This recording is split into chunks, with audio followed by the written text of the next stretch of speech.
আপনারা দেখছেন একুশে টেলিভিশন।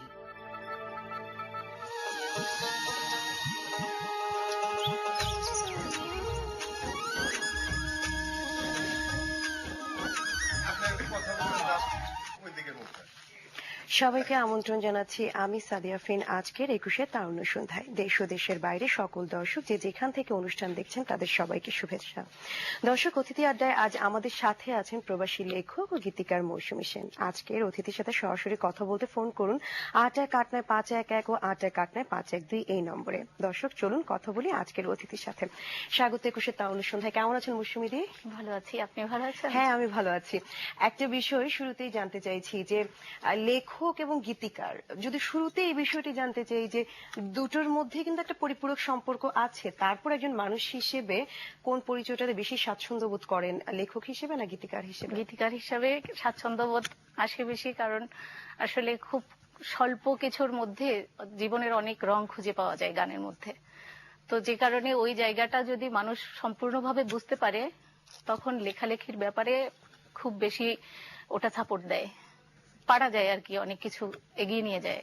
আচ্ছা, এবার লেখালেখি নিয়ে একটু আসতে চাচ্ছি, পরে আবার আমরা এই গীতিকারের প্রসঙ্গে আসবো, মানে গান লেখালেখি নিয়ে আসবো। এবারের যে অমর একুশে গ্রন্থমেলা চলছে, আর বেশি দিন নেই। এবারে বইমেলায় আপনার প্রায় দুটি বই বের হয়েছে, দুটি আমার হাতে আছে, একটি হচ্ছে শুভ্র দহন আর একটি হচ্ছে বিবর্ণ বসন্ত। দুটি বই সম্পর্কে আপনার মুখ থেকে একটু জানবো। বিবর্ণ বসন্ত আমার প্রথম উপন্যাস।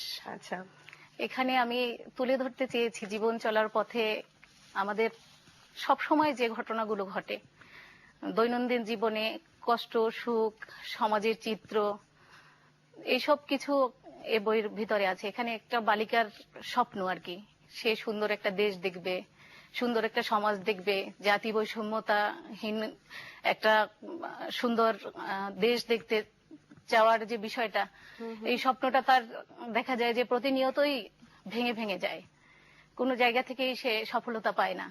তো এখানে এই কারণে পারিবারিক কাঠামো আছে, সমাজের চিত্ররূপ আছে, যে যে কারণে একজন নারী, বালিকা যেহেতু একজন নারী, তো আসলে অনেক প্রতিবন্ধকতার শিকার হয়।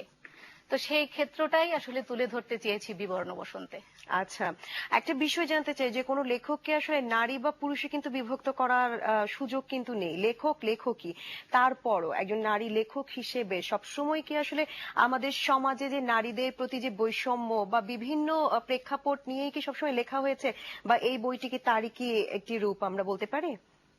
আসলে শুধু প্রতিবন্ধকতা না, এর মধ্যে তো অবশ্যই সাপোর্টেরও বিষয় আছে। দুটো বিষয় নিয়েই কিন্তু সমাজের চিত্র। তো প্রতিবন্ধকতা যতটুকু প্রয়োজন ততটুকু দেয়া হয়েছে, যতটুকু আবার সাপোর্টের প্রয়োজন ততটুকু। আসলে সব দিকেই তুলে ধরার চেষ্টা করেছি। ছোট্ট একটা উপন্যাস, কিন্তু এখানে সব বিষয়ই হয়তো খুঁজে পাওয়া যাবে। আচ্ছা, আর এই শুভ্র দহন এই বইটি সম্পর্কে যদি একটু বলেন যে আসলে বিষয়বস্তু কেমন ছিল এই বইটির, বা দুটো বইয়েরই যদি আমি পাঠক সারার কথা বলি, কেমন ছিল? হ্যাঁ, পাঠক সারা আমি তো যতটুকু জেনেছি যে পাঠকের জন্যই তো লেখা, পাঠকের সারা ওভাবে পেয়েছি, আমার ভীষণ ভালো লাগা কাজ করছে। আর শুভ্রদহন কবিতা তো আসলে জীবনের কথা বলে। তো সে অনুযায়ী একটা জীবনে দুঃখ, কষ্ট, আনন্দ, বেদনা, পাওয়া না পাওয়া সবকিছু নিয়েই তো জীবন। তো এই কবিতার বইয়ের ভিতরেও দেশের কবিতা আছে, বিরহের কবিতা আছে, আনন্দের কবিতা আছে, সব ধরনের লেখাই আছে এখানে। সব ধরনের লেখা। একটি লেখা যখন লিখতে যান বা একটি বই যখন লিখতে যান, তখন তো নিশ্চয়ই বিষয়বস্তু তো বিশাল একটি কিন্তু জায়গা বহন করে। তো লেখক হিসেবে সাধারণত শোনা যায় যে লেখকরা কিন্তু অনেক বেশি কল্পনা প্রবণ হয়ে থাকে, কিন্তু অনেক সময় তারা বাস্তব বিষয়গুলোকে কিন্তু কল্পনার মাধ্যমে বা কল্পনাকে বাস্তব রূপে কিন্তু রূপ দিয়ে থাকে। আপনি আসলে কোন বিষয়টার প্রতি বেশি জোর দেন, কল্পনা না বাস্তব? আমি বাস্তবতাকেই জোর দিই বেশি।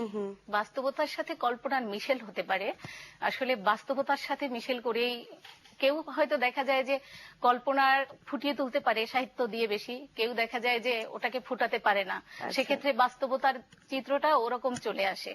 লেখালেখির বিষয়বস্তুগুলো কেউ সরল সহজভাবে নিজের মতো করে ফুটিয়ে তোলে, আবার কেউ দেখা যায় জটিলতা রাখে, কিন্তু সবকিছুই জীবন। সবকিছুই জীবন। আর লেখালেখির সময় কোন বিষয়বস্তুগুলো আসলে বেছে নেওয়ার মানে সবসময় প্রাধান্যতা দেন যে এই বিষয়বস্তুগুলো নিয়ে আমি লিখবো, বা লেখার আগে কোন চিন্তাগুলো আসলে কাজ করে?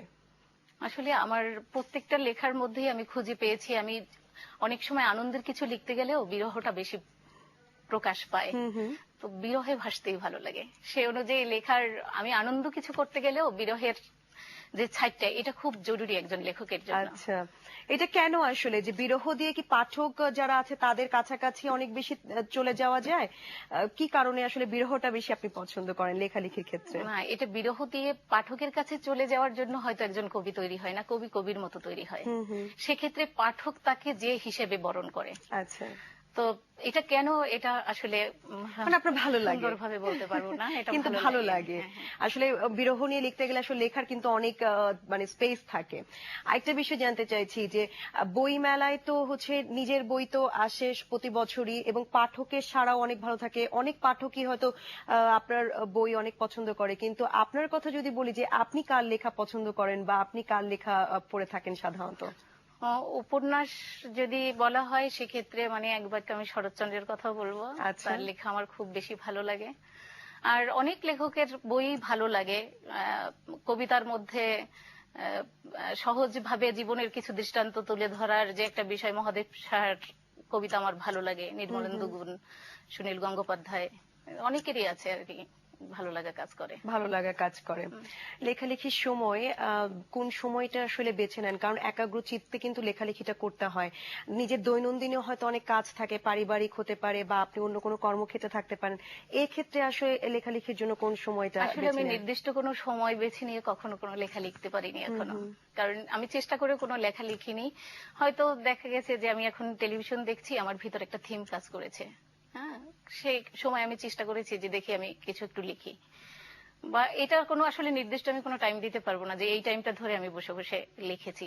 হ্যাঁ, নিরিবিলি একটু থাকলে যখন দেখা যায় যে আমরা একদম নিজের মতো করে আছি, তখন লিখতে সহজ হয়, প্রতিবন্ধকতাটা থাকে না, বাচ্চারা একটু কম যদি ডিস্টার্ব করে বা কাজের ঝামেলাটা ভিতরে না থাকলে। কিন্তু আসলে ওরকম সময় নির্ধারণ করে লিখিনি, যখন ভালো লাগা কাজ করে বা যখন মনে করি যে আমি এখন একটু লিখবো তখনই নিজের মতো করে লিখি। বইমেলার প্রসঙ্গে একটু এবার আসি যে একজন লেখক তো সারা বছরই লেখালেখি করেন বা সারা বছরই তার কিছু না কিছু লেখালেখি তো বের হয়, কিন্তু বইমেলা, এই যে অমর একুশে গ্রন্থমেলার মতো এত বিশাল একটি আয়োজন লেখকদের জন্য, পাঠক প্রকাশক সবার জন্য, লেখক হিসেবে যদি আপনাকে একটা প্রশ্ন করি যে আপনাদের যারা নতুন লিখছেন বা যারা প্রবীণ আছে বা যারা অনেকদিন যাবত লিখছেন, তাদের জন্য এই বইমেলাটা আসলে কতটুকু সহযোগিতা করে? মানে প্ল্যাটফর্মের তো একটা জায়গা থাকে, পাঠকদের কাছাকাছি পৌঁছানোর জন্য কতটুকু সহযোগিতা করে? এটা আসলে আলাদা একটা বিষয়, মনে হয় যেন পুরোটা বছরই অপেক্ষা করি একুশে বই মেলার জন্য। যে লেখালেখির যে গতিধারাটা ওখান থেকেই বোধহয় আসে, যে মেলা আসলে যদি একটা বই বের হয়, ওখানে সব ধরনের লেখকদের সাথে দেখা হয়, পাঠকদের সাথে একটা মিলন মেলা। তো সেক্ষেত্রে পুরোটা বছরের লেখাই যেন এই বই মেলার জন্য অপেক্ষা করে, যে এই মেলাতে গেলে এই জায়গাটায় ভালো লাগা কাজ করবে বা দর্শকের কাছে পৌঁছে যাবে বা এখান থেকে বেরিয়েছে, এই বিষয়টা একটা আলাদা মাত্রা যোগায়। আচ্ছা, আরো অনেক কথা বলবো বই নিয়ে, বই মেলা নিয়ে। একজন দর্শক আছে, ফোন নিয়ে আসি। হ্যালো, দর্শক কে আছেন আমাদের সাথে? কার সাথে কথা বলছি? Hello hello hello hello hello, শুনতে পাচ্ছেন? হ্যালো,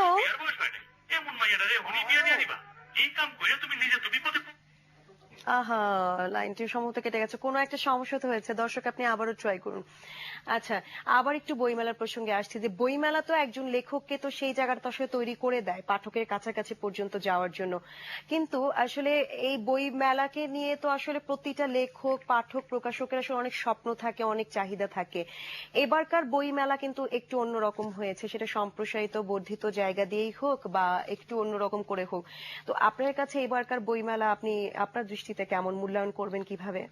আমার কাছে অনেক ভালো লাগা কাজ করছে, স্বাচ্ছন্দ্যের সাথে সবাই ঘোরাফেরা করতে পারছে, স্টলগুলো বড় বড় হচ্ছে, মানুষের চলাফেরা সুযোগ সুবিধাটা আগের তুলনায়, আগে যখন মেলাতে এসেছি তখন দেখেছি খুব ছোট জায়গার মধ্যে মানুষের একটু কষ্ট হয় প্রত্যেকটা। এই কারণে এখনকার যে পরিবেশটা, এটা একটা আলাদা মাত্রায় এনেছে বইমেলার জন্য, আসলে এটা খুব দরকার ছিল। আচ্ছা, আরেকজন দর্শক আছে, ফোন নিয়ে আসি। হ্যালো, দর্শক কে আছেন আমাদের সাথে? কার সাথে কথা বলছি? হ্যালো হ্যালো, আসসালামু আলাইকুম। ওয়ালাইকুম আসসালাম। হ্যাঁ, আমি সাইফুল আলম পান্নু বলছি। জি পান্নু ভাই, কথা বলুন। হ্যাঁ, খুব ভালো লাগছে আপনাদের দুজনের কথোপকথন। তো আজকের অতিথির সাথে একটু কথা বলবো। জি বলেন। হ্যাঁ আপু, আপনি অনেক সুন্দর সুন্দর কথা বলছেন এবং আপনার মতো মেয়ে ঘরে ঘরে, বাংলার ঘরে ঘরে পয়দা হোক, এটা আমার দোয়া। ধন্যবাদ ভাইয়া। আর আপনার কাছে দুটো জিনিস জানতে চাইবো। এই আমাদের বইমেলা প্রায় শেষের দিকে, আপনার অনুভূতি কি? আর আপনি যে কাজকর্মগুলো করেছেন, আপনি কতটুকু তৃপ্ত, সেটা বলবেন। ধন্যবাদ। জি অনেক ধন্যবাদ। আমরা ফোনের যে দর্শক ছিল তার উত্তর দুটি আমরা নিব, কিন্তু তার আগে ছোট একটি বিরতি নিয়ে আসব। দর্শক, কথা হচ্ছিল লেখক ও গীতিকার মৌসুমী সেনের সাথে। সময় ছোট্ট একটি বিরতির, এক্ষুনি ফিরছি, 21-এর সাথেই থাকুন।